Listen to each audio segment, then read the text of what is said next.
Okay, so we're discussing about emission reduction innovation. This is topic 11. Okay, so we'll focus on maritime just transition decarbonization 2050. Powering the oceans, engineering the future. So introduction to maritime just transition decarbonization 2050. Maritime just transition decarbonization 2050 is a global initiative aimed at reducing carbon emissions in the shipping industry while ensuring a fair transition for workers, communities, and economies. It is driven by the IMO and the Paris Agreement, which target net zero emissions by 2050. So adoption of alternative and zero carbon fuels. So key innovation for decarbonization. So adoption of alternative zero carbon fuels, replacing conventional marine diesel with low emission or zero emission fuels like the LNG, methanol and ammonia, hydrogen fuel cells, and biofuels. So also using electrification hybrid propulsion. So principles use battery, electric, or hybrid system reduce fuel consumption and emission, reduces greenhouse gas, improves energy efficiency, supports shore power, and we have discussed this already on our previous topic. Energy efficiency technologies, also we have discussed this one. There are so many, are lubrication, fuel efficient engines, and waste heat recovery systems. These are technologies for our decarbonization by 2050. Also using carbon capture and storage, we have discussed this one. Digitalization and smart shipping using HMI. We have also this one, data analytics, AI and automation to optimize ship performance. We'll discuss this also. So regulatory framework and IMO strategies. IMO has introduced several policies to enforce decarbonization.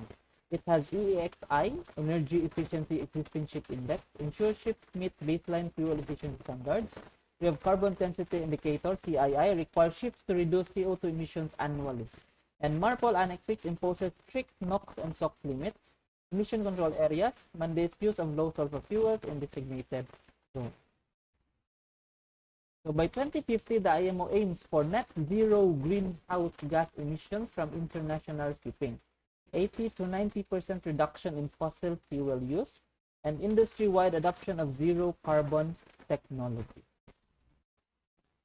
So the impact of maritime just transition on workforce and economy. So decarbonization affects not only technology but also the maritime workforce.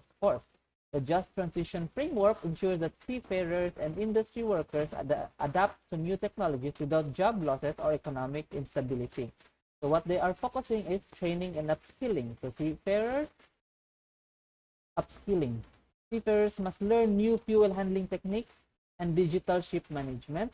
The fair transition policies ensuring and developing nations benefit from the shift to green shipping, and investments in green ports supporting shore power, hydrogen fueling stations, and eco-friendly infrastructure. Challenges and future outlook. Despite technological progress, maritime decarbonization faces challenges. First and foremost, we have the cost. High cost. Alternative fuels and new ship designs require heavy investment, which we cannot do it in an instant, so we have given time till 2050 to do this one. Fuel availability, hydrogen ammonia infrastructure is still developing, and regulatory compliance. Global enforcement of IMO needs further cooperation from other countries. However, by 2050, innovations in alternative fuels, digitalization, and efficiency systems will lead to a sustainable carbon-free maritime industry. In conclusion, the Maritime Just Transition Decarbonization 2050 is a crucial global effort to reduce carbon emissions, improve fuel efficiency, and support workforce adaptation. So through alternative fuels, hybrid propulsion, energy efficient technologies, and digitalization, the shipping industry is progressing toward a net zero emission future while ensuring economic stability for maritime.